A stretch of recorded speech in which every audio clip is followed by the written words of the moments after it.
The frost-laden winds of Kalthora howled through the canyon, carrying with them the scent of iron and ice. Evan Cross pulled his thermal jacket tighter around his shoulders, his breath misting in the thin atmosphere. He'd been on this unforgiving moon for 3 standard weeks now, mapping geological formations for the Terran Survey Corps. Solitude had become his companion, broken only by the occasional crackle of his comm unit and the eerie calls of native fauna echoing through the ravines.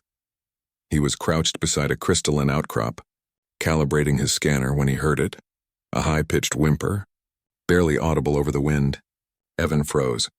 His hand instinctively moved to the plasma cutter on his belt, not as a weapon but as a precaution. Kalthora's predators were infamous throughout the sector, 6-limbed, scaled hunters with razor-sharp cognition and pack tactics that could overwhelm even armed expeditions. The whimpering came again, closer this time. Evan turned slowly, his eyes scanning the jagged rocks. Then he saw them, 2 small creatures no larger than Terran foxes huddled in a shallow crevice. Their scales were a mottled gray-blue, still soft and undeveloped. Cubs.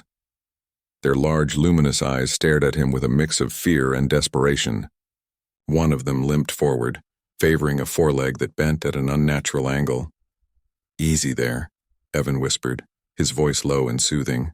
He'd dealt with plenty of frightened animals back on Earth during his ecological training. Fear was universal, and so was the language of calm. The injured cub collapsed at his feet, trembling violently, its sibling pressed close, chirping in distress. Evan's mind raced. These weren't just any cubs. They were offspring of the apex predators of this moon. Their parents would be nearby, and if they found a human near their young, but the injured one was dying. He could see it in the way its breathing hitched, the dullness creeping into its eyes. Evan made his decision in a heartbeat. He shed his jacket and gently scooped both cubs into it, wrapping them in the insulated fabric. The injured one protested weakly, but the warmth seemed to calm it. Evan cradled the bundle against his chest, feeling the rapid flutter of 2 small hearts against his own. "You're going to be okay," he murmured, though he wasn't sure if he believed it himself. That's when he heard the growl. It started as a low rumble that seemed to vibrate through the very ground. Evan turned slowly and his blood ran cold. Standing atop the ridge above him was the largest predator he'd ever seen. Its scales were a deep obsidian, scarred from countless hunts.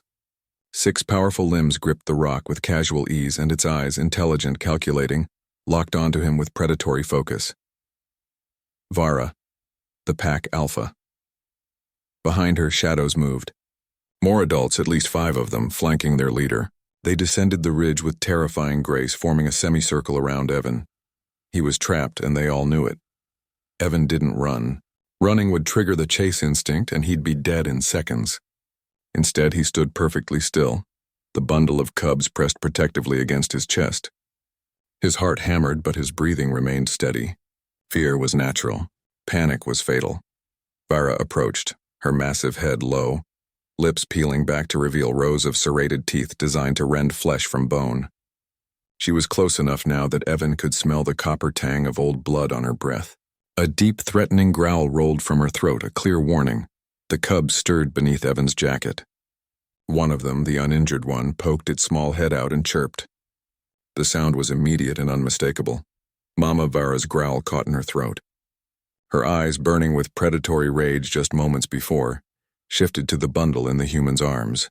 Recognition flickered across her alien features. Evan slowly, carefully lowered himself to one knee.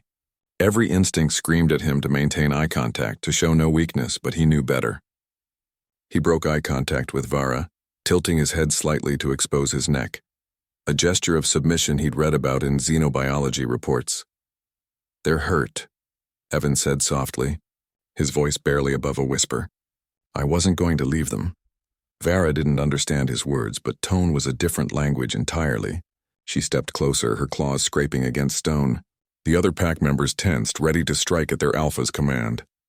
Evan gently opened his jacket, exposing the 2 cubs. The injured one whimpered, reaching a small limb toward its mother. Vara's entire demeanor shifted. The predator vanished, replaced by something far more primal, a mother's concern. She lowered her massive head and nuzzled the injured cub, a soft, rumbling sound emanating from deep within her chest. Then her eyes returned to Evan. For a long moment, human and predator regarded each other. Evan could see the intelligence in her gaze, the calculation. She was weighing him, measuring his intent. He remained motionless, his hands open, non-threatening. Slowly, Vera reached forward with one clawed limb and carefully, almost gently, extracted both cubs from Evan's jacket. She examined the injured one, her rumble deepening with what could only be described as concern. Then she did something that would haunt Evan for the rest of his life. Vera looked directly at him and lowered her head, a deliberate, conscious gesture of acknowledgement. Not submission, but respect, recognition of an act that transcended species.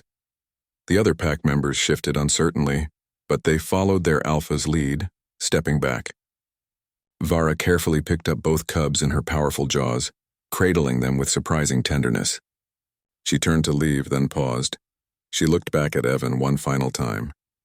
Her eyes held something he couldn't quite name.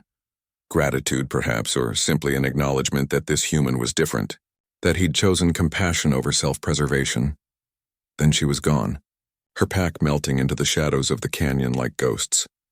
Evan remained on his knees for a long time, his jacket discarded on the frozen ground, his heart still racing. His hands trembled, not from cold, but from the overwhelming realization of what had just occurred. He'd stood face to face with death itself, and walked away because he'd chosen kindness. Later, when he reported the incident to the Survey Corps, they wouldn't believe him. The data logs showed the encounter, but Command dismissed it as an anomaly, a statistical fluke. But Evan knew better.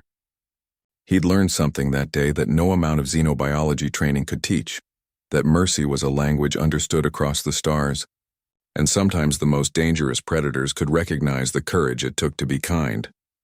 As he packed up his equipment and prepared to move to his next survey site, Evan noticed something on a nearby rock, a small pile of fresh meat, still warm, arranged with deliberate care, a gift, a thank you, from a mother to someone who'd saved her children. Evan smiled, picked up his jacket, and walked into the howling wind, knowing he was no longer alone on this frozen moon. Somewhere in the shadows, Vara watched, and she remembered.